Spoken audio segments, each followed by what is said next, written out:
বলেছে একটা ব্লক একটা স্প্রিং দিয়ে ঝোলানো আছে। যদি একটা ব্লককে একটা স্প্রিং দিয়ে ঝোলানো থাকে, স্প্রিংটা কখনোই ন্যাচারাল লেন্থে থাকতে পারে না। কারণ স্প্রিং এর ওপর একটা ফোর্স কাজ করছে, যেটা ব্লকটার ওয়েট। স্প্রিংটার স্প্রিং কনস্ট্যান্ট কে ধরে নাও। ব্লকটার মাস আমি এম বলেছি, যদি অঙ্কে ভ্যালু বলে দিয়েছে 200 গ্রাম। বলেছে স্প্রিংটা কতটা স্ট্রেচড হয়েছে এই মুহূর্তে সেটা বলে দিয়েছে। সেই ডেল্টা এলটা কত হবে ভেবে দেখো। এমজি হচ্ছে ফোর্স যেটা স্প্রিং এর ওপর কাজ করছে, that must be equal to k delta L. Delta L equals to m g by k. In fact তোমাকে অঙ্কে ডেল্টা এলটা বলে দিয়েছে, কেটা বলেনি। তুমি এখান থেকে কেটা বার করে নিতে পারো স্প্রিংটার। MG by delta L. M হচ্ছে 200 গ্রাম, ডেল্টা এল হচ্ছে 1 সেন্টিমিটার। সেগুলো বসিয়ে তুমি স্প্রিংটার কেটা পেয়ে যাবে। ঠিক। এবারে কি বলেছে, পার্টিকেল, আর একটা পার্টিকেল যেটাকে আমি বলছি ক্যাপিটাল এম, সেইটা ড্রপ করা হচ্ছে এই অবজেক্টের ওপরে। কত হাইট থেকে সেটাও বলে দিয়েছে, এইচ হাইট। এইচটাও বলে দিয়েছে, এইচ এর ভ্যালুটাও আছে। এসে ব্লকটাকে ধাক্কা মারছে, ধাক্কা মারার পর স্টিক করে যাচ্ছে আফটার দ্য ইম্প্যাক্ট। তোমায় বার করতে বলেছে find the maximum extension of the spring. প্রথমে বলো, এই অঙ্কটা কি এনার্জি দিয়ে করা যাবে? আমি এনার্জি দিয়ে কেন বলছি, আমি এইটাকে ধরো potential energy equals to zero line ধরতে পারি।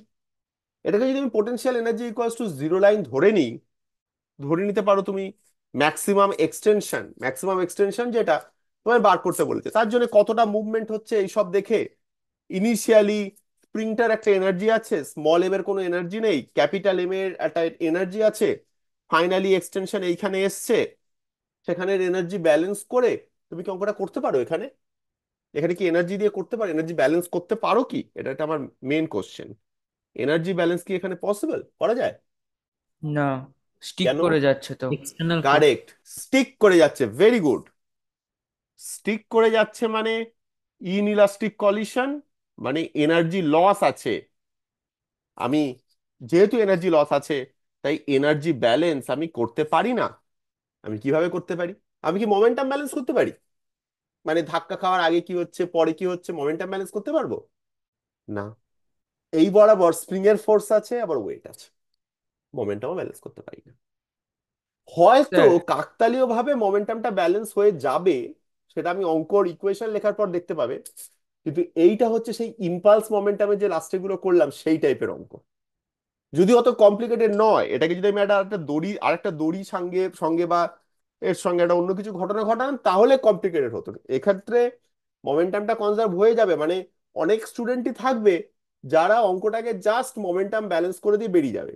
অঙ্ক উত্তর হয়তো মিলে যাবে, কিন্তু ফান্ডামেন্টালটা কিন্তু মিলবে না। ঠিক আছে, ফান্ডামেন্টালটা অন্য জায়গায় গোলমাল হবে। আমরা কি করি, আমরা এই ক্যাপিটাল এম এ অবজেক্টটা যখন এর কাছে এসে পৌঁছচ্ছে, তখন আমি বুঝতে পারছি ওর ভেলোসিটি হবে √2gh, নিচের দিকে, তাই তো? সেইটা ইউজ করে আমরা ইম্পালস মোমেন্টাম ইকুয়েশন ইউজ করি।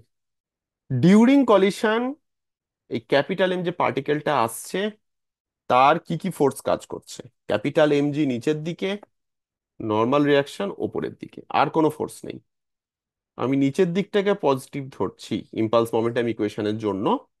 মোমেন্টাম চেঞ্জ কত? নিচের দিকে মোমেন্টাম চেঞ্জ আফটার কলিশন আমি ধরে নিয়েছি ভেলোসিটি হচ্ছে v0।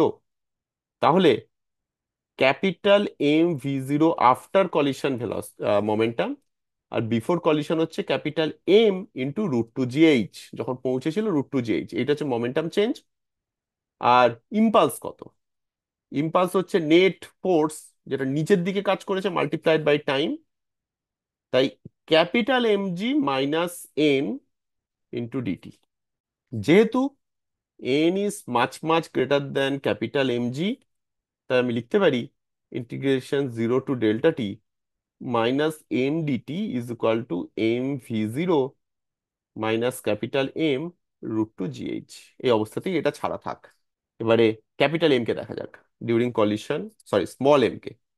Small m during collision, m g force নিচের দিকে, নর্মাল রিয়াকশন ফোর্সও নিচের দিকে, এছাড়া একটা স্প্রিং ফোর্স আছে যেটা ওপরের দিকে, সেটাকে আমি এফএস বলছি। স্মল এম এর মোমেন্টাম চেঞ্জ কত? এখানেও আমরা পজিটিভটা নিচের দিকে। স্মল এম এর মোমেন্টাম চেঞ্জ হচ্ছে M V zero, initial momentum কিছু ছিল না। ইম্পালস হচ্ছে 0 to Δt, net force into DT, net force কত?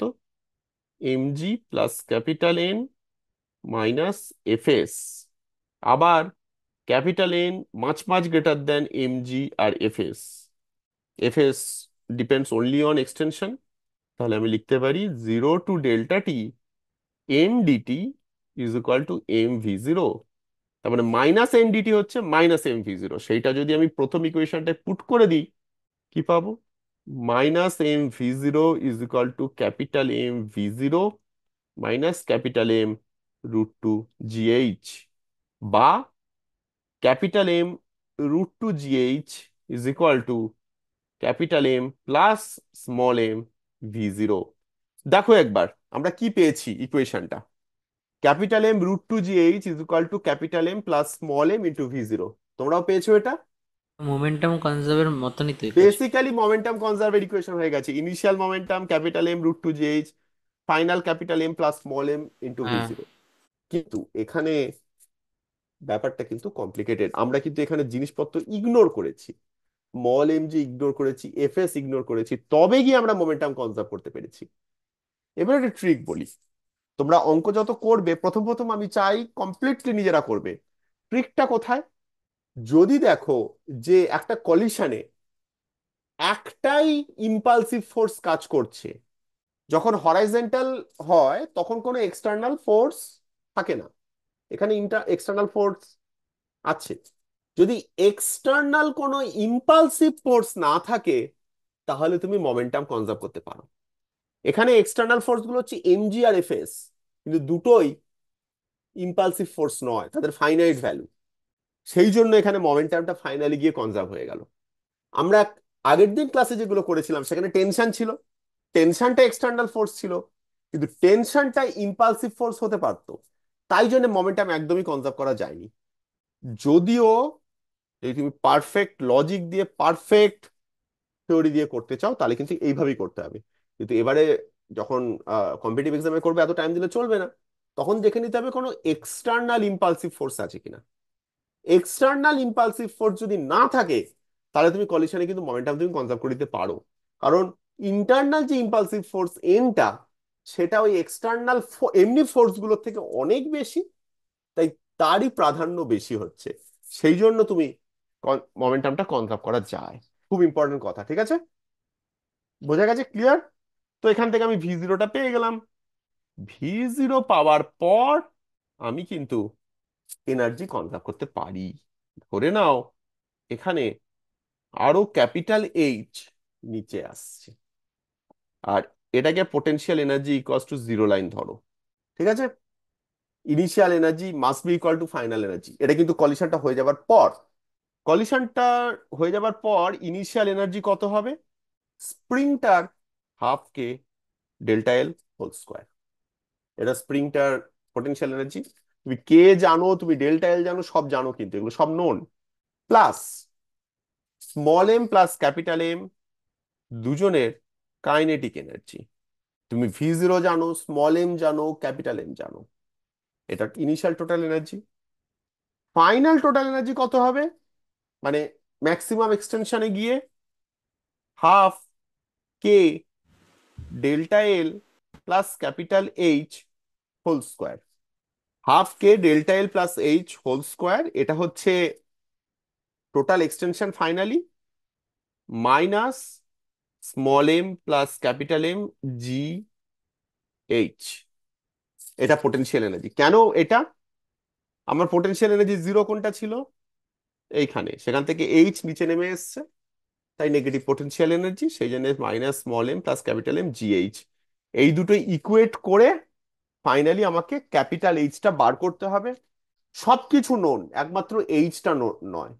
এইচটা বেরোনোর পর ম্যাক্সিমাম এক্সটেনশন কিন্তু এইচ প্লাস আগে যে এক্সটেনশন ছিল সেটাকে অ্যাড করতে হবে, মানে এইচ প্লাস ডেল্টা এল। এইটা হচ্ছে কিন্তু ম্যাক্সিমাম এক্সটেনশন, সেটা তোমাদের করতে হবে। বাড়িতে এটা কমপ্লিট করো, ঠিক আছে?